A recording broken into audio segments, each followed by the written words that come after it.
जब कहा जाला कि वो चूल्हा बेकार बजना में ताव नहीं खे। हां जी कि वो चूल्हा बेकार बजना में ताव नहीं खे और पड़ोसी बेकार बजना से लगाव नहीं खे। सही बात। और औरत बेकार बजना में छाव नहीं खे। हां और कलाकार बेकार बटे जना में बाहर नहीं खे। हां जी और देह बेकार बजना में दो चार गो घाव नहीं काहे का बा बियाह हो गई बा तनी मान लानु सुनो हां तहार हमार रिश्ता तू जानत रही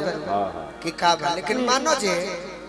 5 मिनट सही सही बात। गोलू राजा के मेहरारू अस बनता कैसन ठीक रही कि ना शिवानी 5 मिनट मंच भर मन चाहिए सही बात। उमरो एके बा।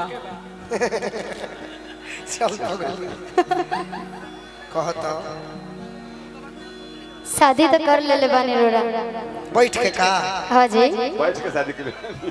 अरे बैठ के शादी ना तब कैसे होला जाई रे पंडित जी। हाला ना अच्छा एगो बात बताई तू लोग जूम कर लो हमर संग के सहेली के बाल बच्चा हो गए तोहरो हो जाई लेकिन थोड़ा तो गाने नहीं करब गोवा का तो पतो हो गइल भी 5 साल हो गए बियाह के ले रोड़ा गाना नहीं करैले। हां जी गावना में देरी हो जाई बाल बच्चे में देरी ना होई 6 महीना में 2 गो। ए जी हम बात सुने पहले ओहो भैया कि पिया खजवाल होगा बनवा ए राजा जी ए कह जान कि पिया खजवाल होगा बनवा कि राजा खजवाल होगा बनवा कि भावे नहीं बाबा के हो भवनवा। तू का चाहता रहा? हम तो बहुत कुछ चाहते हैं ये गावनवा हो जाए हमारा आंगनवा में आ जाए है नु चाहो सुनी जी भैया अब भाई बाबा तो कि पिया का करिए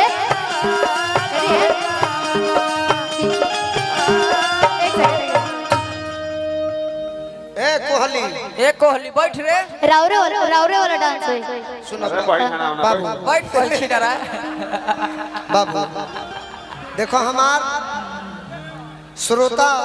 5 वर्ष 10 वर्ष से डांस देखती है गाना सोरो सुनती है कैसे करा तोर बहन तहार गाना जोन बा हां जी कुछ दिन से सुनता सही बात। हमार सब भाई अब डांस देखबू तो हम नाहियो करब तू डांस करबू तो और अच्छा लागे काहे ना ना ना जब दो आदमी खड़ा बनी जा तो दो आदमी मिल के ना करम जा जी हां नहीं तो बाकी पहले इन करनु चाहिए हां आई कहे को का कि पिया का जबाल हो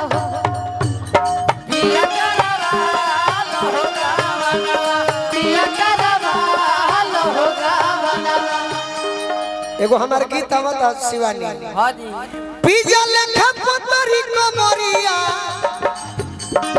पिजल खपतरी कमरिया बरबर लेखा गाल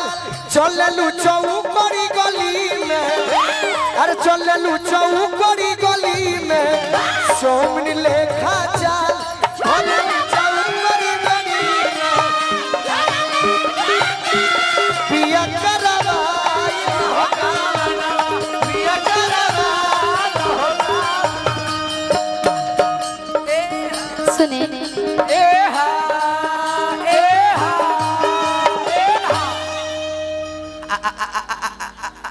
ई गाना हटे गाना के भाव बा पिया करवाई होगा मन पिया करवाल। कहने का रुको लोग भाई कहे को का की होता चोली में गुद गुदी बहकला छेदिया हो छेदिया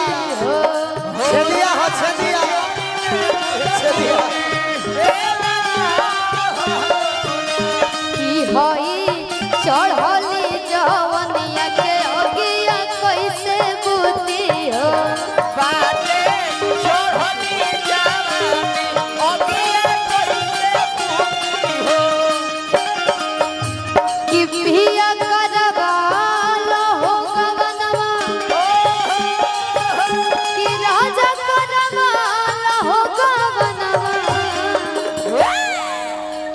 भावे नाही बाबा के हो भवनमा बाबा खोजो बाबा को बाबा बाबा बाबा बाबा कि भावे नाही बाबा के हो भवनमा भावे नहीं बाबा के हो भवनमा बीजवा या घरवा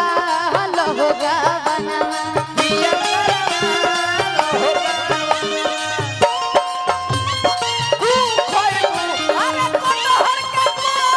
हो भाई मोटा नाम बाड़ा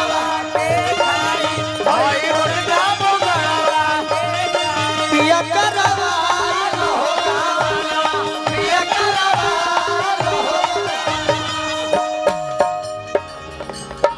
एगो हमार गाना और रिकॉर्ड कइले बानी कहिया हिट होई के ना जय हो जय हो बाभना के पातारा में नइखे सुदी नहामा राजा जी हो धइलो गाना के दिन हमार राजा जी हो धइलो पिया करा हेलो हेलो हेलो हेलो आप तो जानते हैं जुड़े हुए हैं ठेकेदार साहब हैं लेकिन मेरे परम मित्र हुए हम लोग जुगल किशोर के पास फिजिक्स पढ़ते थे और एक आराम में सच्चाई बात बा सिन्हा माथुर हाँ जी। तो ये बोले कि हम पैसा नहीं उड़ा रहे हैं प्रेम है गोलू भैया के हम दिन भर में एक गो 25 बे सुनी लनू तो शांति मिलेला हमरा शांति मिलेला तो पिया करवा पिया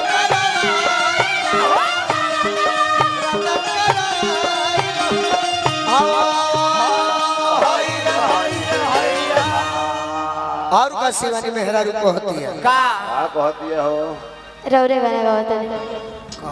रउरे कुछ कहीं कहीं कि आज हो पहिला मिलनवा मिलले सजने के सजनवा कि मोर आगे अंग गुलाब नियन खिलल बदनवा सही बात है कि सुनी सुनी भगवान शिवानी क्षमा करी ये गाना हम गा चुकल बनी लेकिन सुनो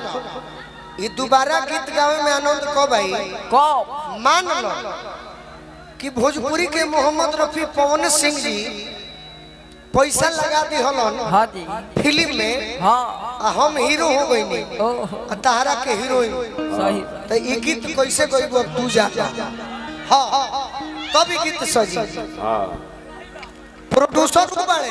जी आ हीरो गोलू राजा हीरोइन हमार शिवानी सिंह अब तू कैसे गईबो लोग के निमन लागे खातिर तू जानो गलती ना लो गलती है बिल्कुल गलती अच्छा चलिए कलाकार में कोनो तो ना होला कि सुनी सुनी हम दूर बानी एक्टिंग करे फीलिंग्स द ब्लैंक्स क्वेश्चन अरे छेदिया हाँ जी कि आज हो पहिला मिलनवा मिलले सजने के सजनवा कि मोर आगे अंग गुलाब नियन खिलल बदनवा कि सुनी सुनी भगवान जन बिहान होके दे शर्माओ मत इस लाइन में अगर आ गई हो तो लजाए के का बा ना जी लजाए के बजी नो शर्मिंदगी नो शर्मिंदगी ले जा जे लजा गई तो वो मार्केट ओकर डाउन हो गई सही बात है अब पवन भैया फिल्म में पैसा लगोले बड़े 1 करोड़ हाँ हीरो के बाद गोलू राजा नाम बताओ ना गोलू राजा आ हीरोइन शिवानी सिंह अब देखो जे तू का करोगे हाँ हाँ जी गलती उलती हुई तो क्षमा चाहता नहीं लेकिन तारा से जीवन में गलती ना हो। कबो ना कि सुनी सुनी भगवान जन बिहान होके दी लव इज सीरियस कि आज राजा जी के कोरावे में बाबू हमार आंख वाली ये फिल्म के डायरेक्टर बनावल गइल बड़े मात्र 2000 में छोटे बाबा। हाँ जी उनकर इशारा का बा कि खुल कर नहीं आ रही। सही बात। ए गोलू हीरोइन के भाई ग्रुप में राकेश सिंह बड़े उनका कहना है कि नहीं ऐसा करो हाँ जी कि फिल्म ब्लॉकबस्टर हो। सही बात। ऐसा करो कि फिल्म ब्लॉकबस्टर हो। हाँ जी ए गोलू हीरोइन के भाई पे कैसे हीरोइन के भाई सुंदर सब देखना चाहिए। सुनी कि सुनी सुनी भगवान जन बिहान होके दिन आंख वाली हेर धरती फाटक के हम आकाश में उड़ जाए कि आज राजा जी के करवे जवान होके दिन आज राजा जी के करवे जवान होके दिन। सुनी सुनी भगवान जन बिहान होके दी। सुनी सुनी भगवान जन बिहान होके दिन। राकेश भैया हाँ जी राकेश भैया जी की तरफ से बहुत बहुत आशीर्वाद है। लेकिन आप लोग का फिल्म में हीरोइन के भाई एक कि सुनी सुनी भगवान शिवानी शिवानी बाबू शिवानी कुछ ऐसा फिल्म होला जो आदमी बार बार देखेला तो फिल्मिया उन्हें लोग देखले बा आईने केहू देखल ही नहीं गलती